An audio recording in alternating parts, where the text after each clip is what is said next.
दिवाली 31 अक्टूबर की है या 1 नवंबर की, इसको लेकर देश भर में धर्म गुरुओं और पंडितों में बहस छिड़ी हुई है। इसी बीच हरियाणा के कैबिनेट मंत्री अनिल विज ने दिवाली के दिन को मनाने का बयान दे डाला है। विज ने कहा कि किसी तरह के भ्रमे पड़ने की जरूरत नहीं है। दिवाली 31 अक्टूबर और 1 नवंबर दोनों दिन मना लो, क्योंकि ये दिवाली विशेष है, क्योंकि इस साल अयोध्या में राम जी का मंदिर बना है।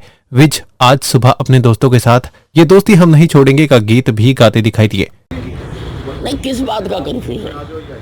दोनों दिन मना लो, 31 को भी मना लो और पहली को भी मना लो। और वैसे भी ये दिवाली विशेष है, क्योंकि इस बार अयोध्या में राम जी का मंदिर बना है, तो 1+1 मनाने में क्या एतराज हो। कांग्रेस द्वारा विधानसभा चुनावों में ईवीएम को लेकर गड़बड़ी के कई आरोप लगाए गए थे, जिसे लेकर कांग्रेस ने बकायदा चुनाव आयोग को लिखित शिकायत भी दी थी। लेकिन चुनाव आयोग ने कांग्रेस द्वारा लगाए गए सभी आरोपों को सिरे से खारिज कर दिया। चुनाव आयोग द्वारा इन आरोपों को सिरे से खारिज करने के बाद हरियाणा के कैबिनेट मंत्री अनिल विज ने भी कांग्रेस पर तंज कसा। विज ने कहा कि जब ये जीत जाते हैं तब इनको कोई ऐतराज नहीं होता, लेकिन हमें पहले ही पता था कि जब ये हारेंगे तो ऐसे ही आरोप लगाएंगे। ये कांग्रेस पार्टी ने जब भी ये हारती है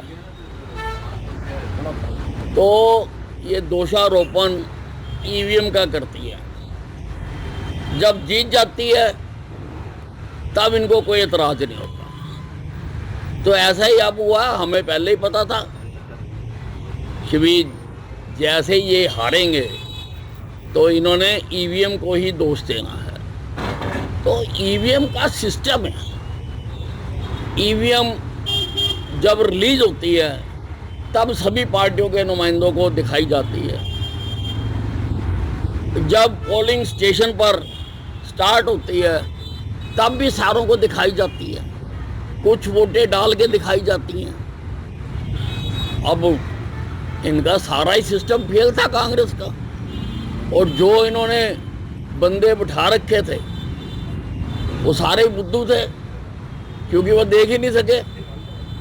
इसलिए उन्होंने ये बेवजह चुनाव आयोग को इन्होंने अपनी शिकायत दी थी। चुनाव आयोग ने सभी पॉइंटों पर इनकी जांच करके और इनके आरोपों को खारिज कर दिया है कि उसमें कोई जान नहीं है। और चुनाव आयोग ने इनको कहा भी है कि इस प्रकार के आरोप बेवजह उठाकर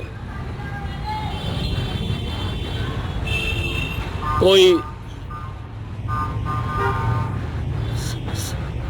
क्या यार, चुनाव आयोग ने इनको सख्त लहजे में कहा है कि इस प्रकार के बेबुनियाद आरोप नहीं लगाने चाहिए, ये देश के प्रजातंत्र के लिए ठीक नहीं है।